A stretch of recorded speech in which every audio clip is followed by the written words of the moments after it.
Celine Tam walked onto the America's Got Talent stage at just 9 years old and silenced an arena of 3,000 people.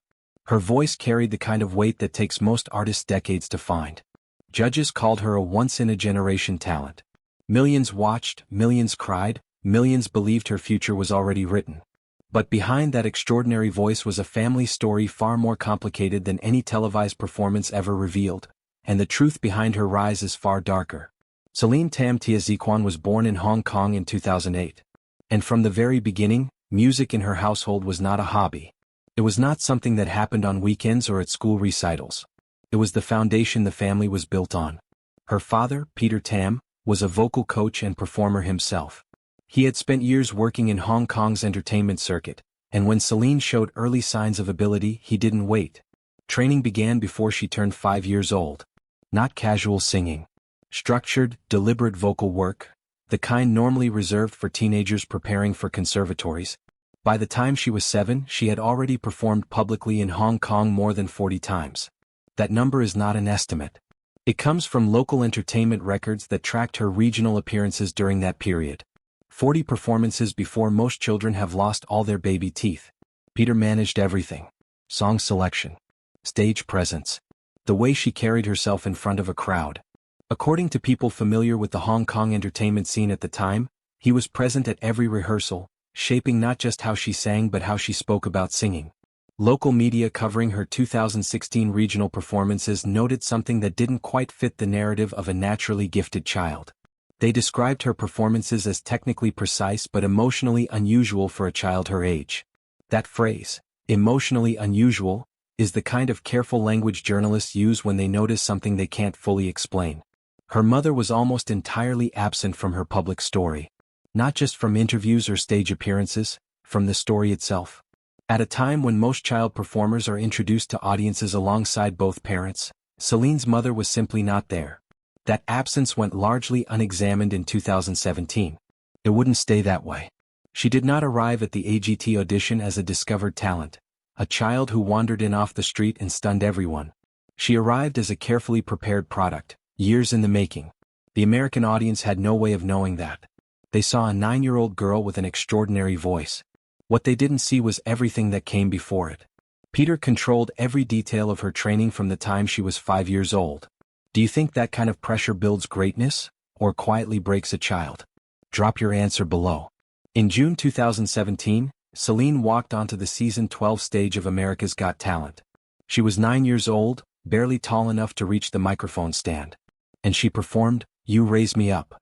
That song choice was not accidental. Music analysts who reviewed the performance in subsequent months noted that "You Raise Me Up" is one of the most systematically emotional pieces in the modern pop classical catalog.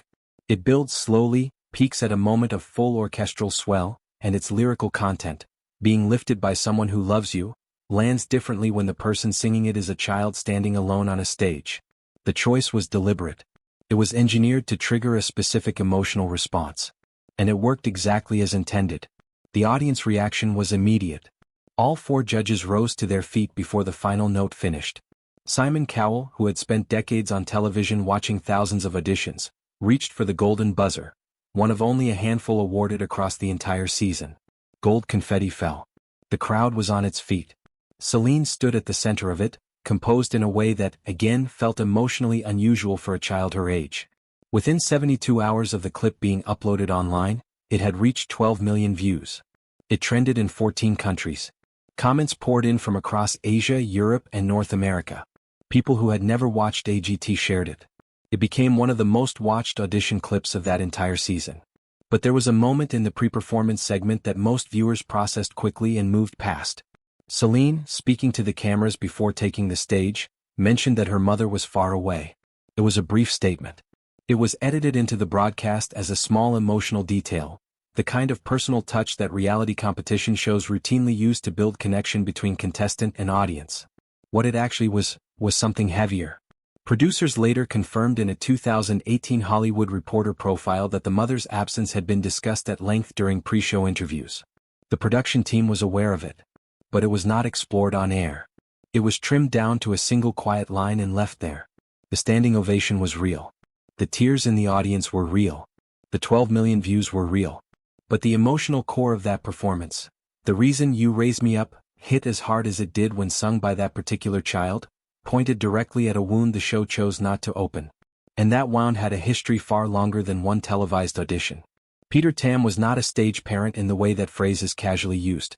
He was not someone who sat in the front row at school plays and pushed too hard.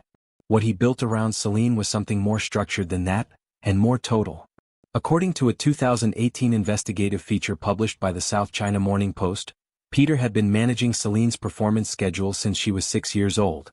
Not helping manage it, managing it. Booking appearances, controlling her public image, deciding which songs she sang and how she presented herself to media. By the time she was 9 and standing on the AGT stage, that system had been running for 3 years without interruption. The daily coaching sessions ran for up to 3 hours. That figure came from the same investigation. 3 hours of vocal and performance training per day, for a child in primary school. To put that in context, most professional adult singers in active touring cycles train for less than that on a given day. Former associates from Hong Kong's entertainment circuit, speaking after her AGT fame brought international attention, described Peter in careful but revealing terms.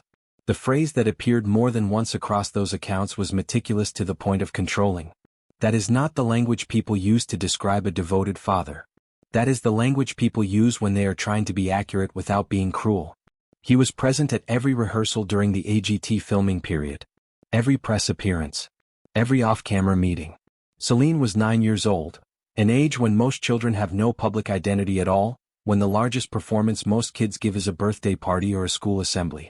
She had a manager, a coach, a publicist, and a performance history spanning years. All of it ran through one person. What made this harder to examine publicly was that Peter's dedication was real. His belief in Celine's talent was genuine. The results, a golden buzzer, 12 million views, international recognition, were undeniable. When something produces visible success, the methods behind it become very difficult to question out loud. Multiple former colleagues declined to speak on record when approached by journalists after the AGT broadcast. Not one or two, multiple. That pattern of silence is not nothing. People decline to speak on record when they are worried about consequences, or when they are not sure what they witnessed was wrong, only that it didn't feel right. The AGT cameras captured a child prodigy. What they didn't capture was who was making every decision in that child's life, and what it was costing her to live inside that structure at 9 years old.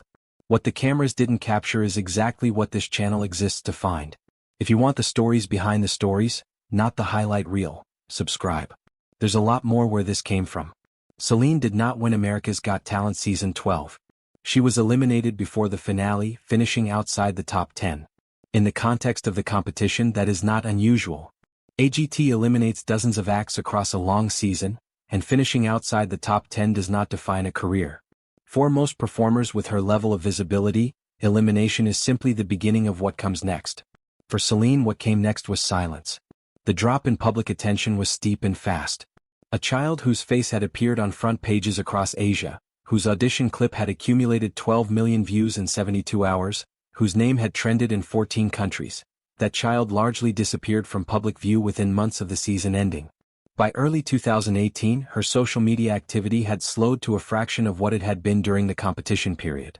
A planned international tour, mentioned specifically in a 2017 Billboard Asia interview given while AGT momentum was still at its peak, never materialized.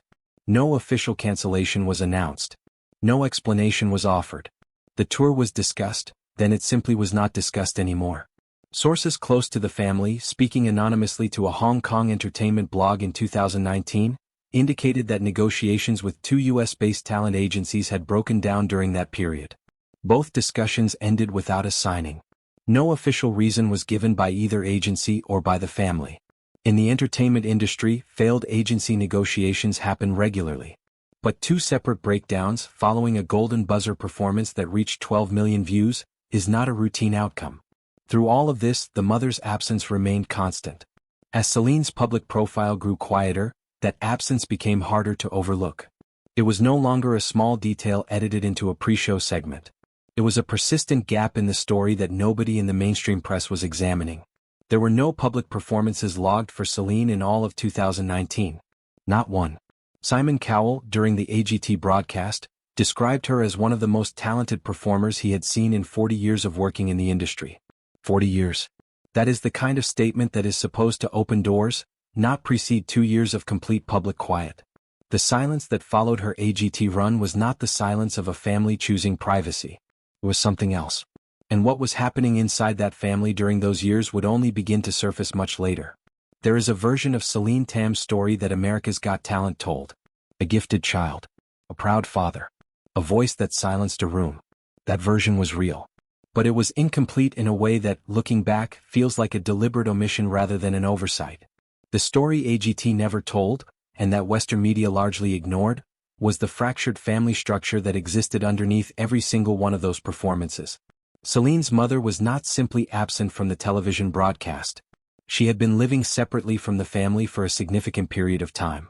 This was not a rumor circulating in tabloids. According to posts and statements made directly by Peter Tam on a Hong Kong social media platform in 2020, the parents had been estranged for several years before Celine ever set foot on the AGT stage. Several years.